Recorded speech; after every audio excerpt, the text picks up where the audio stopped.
Good day everyone, and welcome to the very first bar class.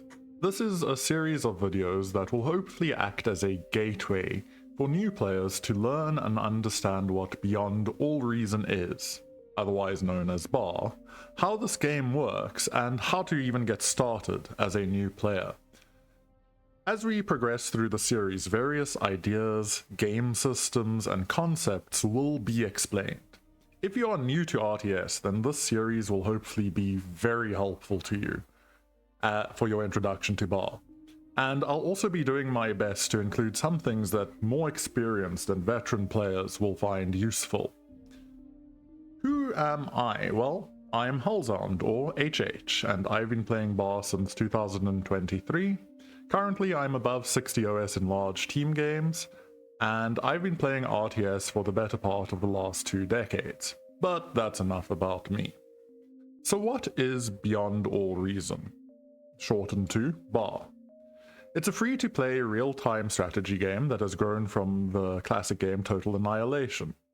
This means that every match has thousands of units in it normally, and it can seem very daunting to new players, but it has some of the greatest quality of life that other RTSs simply lack. And I'll include the download link to the game if you haven't downloaded it yet. So we are going to start from the very beginning with this video of logging into the client for the first time. And this is what you are going to see. This is the client for Beyond All Reason. You'll see on the left-hand side, there are 6 tabs here. The first and probably most important one is the multiplayer tab, which is going to show you all of these lobbies that are available. You close it, if you click it again, it will go away. Below that, you have the skirmish tab for if you wish to play skirmishes against the AI, with the various commands such as adding another team, adding AIs to those teams, changing the map, where you'll be able to see many different maps in Beyond All Reason, as well as changing the settings within the game to adjust how the game will play. Following on skirmishes, we have scenarios. There are a number of different scenarios, starting with scenario 1 all the way down to scenario 22.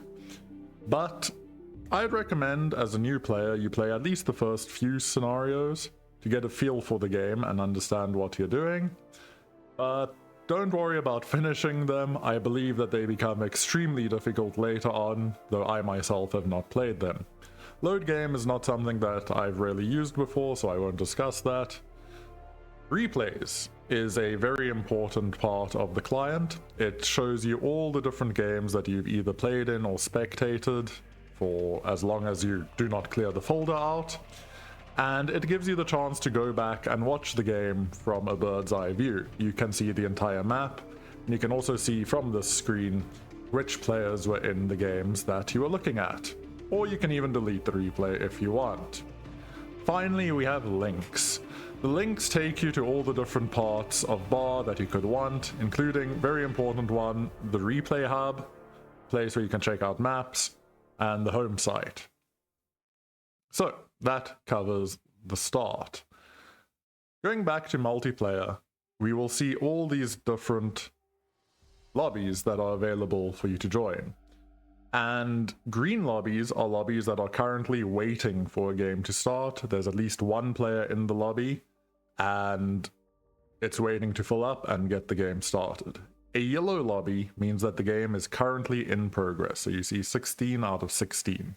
This is the average, 8v8 is the standard in Beyond All Reason. Following on, we get to blue lobbies. Blue lobbies are lobbies that are empty. This means that you can join this lobby and take control of it using the various commands that the client gives you. We go further down, we have red lobbies, which aren't very important, but these are locked lobbies, so you can't join them. And finally, we have purple lobbies, which are passworded lobbies. So you need the password to join those lobbies. The lobby will also show you the chevs necessary to join the lobby. So 1 chev would be for complete beginners, and then as you gain more chevs, that is the more time you have spent in the game, playing the game, or spectating the game. So that's the lobbies done. Moving on to the right hand side, we see our first tab up here is the Welcome tab. And this gives you current and relatively recent updates from the Bar team about Bar. So you can see there was the Lightbringer update, as well as the Nation Wars knockout stages, and Nation Wars has just finished today. The next tab is the Chat tab, which will show you the main Discord link here, which gives you a variously large chat, as well as any other chats you have, for example with your friends. Following the Chat tab is your Friends tab. The Friends tab will show you all your friends that you've added who are online, as well as offline, depending on whether you tick this or not. To add a friend, you simply type their name in here and click Add Friend, and from your friends list, you are able to message them, join their game, invite to a party, unfriend, ignore, report, or copy their name. And looking at Invite to Party, that takes us to our next tab, which is the Parties tab. So you can create a party here, and as it says, you can invite people to join your party. A party is a group of players that are playing together. Lobbies will generally try to put you together on the same team, though some settings do disallow parties.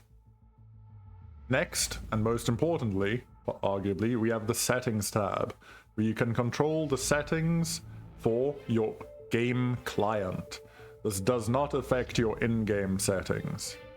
So I normally include show country flags, show rank icons, and show open skill values detailed. I think these are very important. Another one to please take note of is auto launch when spectating. I have it unticked. If you have this ticked, and I believe the client leaves it ticked when you start, if you're in a lobby that starts, you will auto load into the game as a spectator. If you are trying to find a lobby to join, this can be very annoying, or perhaps you don't wish to spectate every game you join. I would recommend unticking this, and then very simply, in the multiplayer lobby, deciding what you wish to do. Next we have downloads, which will show you the various maps that you've downloaded recently, but not very important. And then finally, in the top corner here, we have keys. This will show you the many different hotkeys that you need to know when playing Bar. But don't worry about this, this is just helpful to see the various different keys. This links to the Bar website if you click it, and the account will show you your account's information.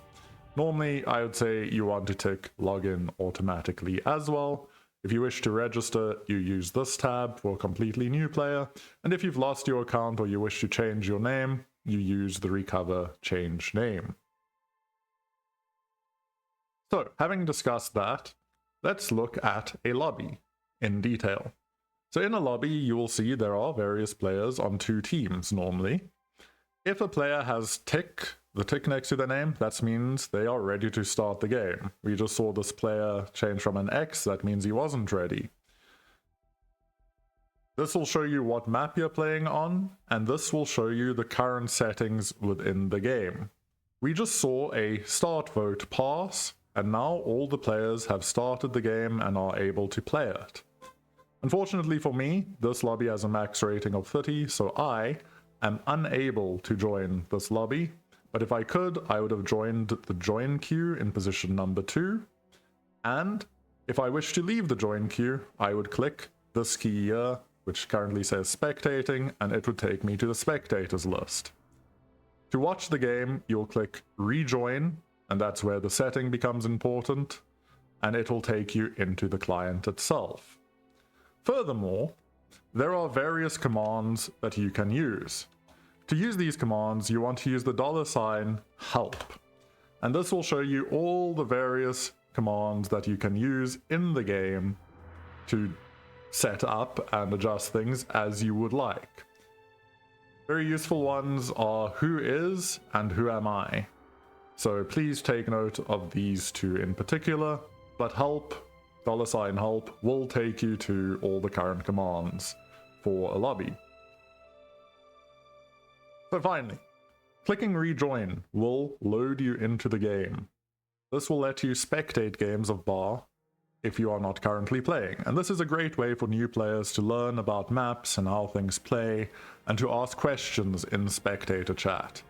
For now, I'm not going to go into any detail with this, as the following video will look at loading into the game for the first time and understanding the UI.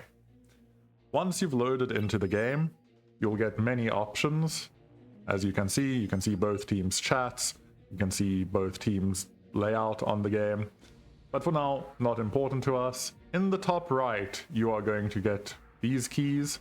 To return, you want to click Lobby, and if you wish to leave the game, Leave Battle. And that will take you back into the client itself. So, that sums up our initial introduction to Beyond All Reason.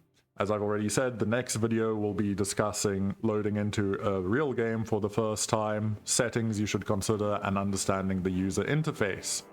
Thank you very much for your time. If you enjoyed this, like and leave a follow, as I will be putting out hopefully many more guides to Beyond All Reason in the near future.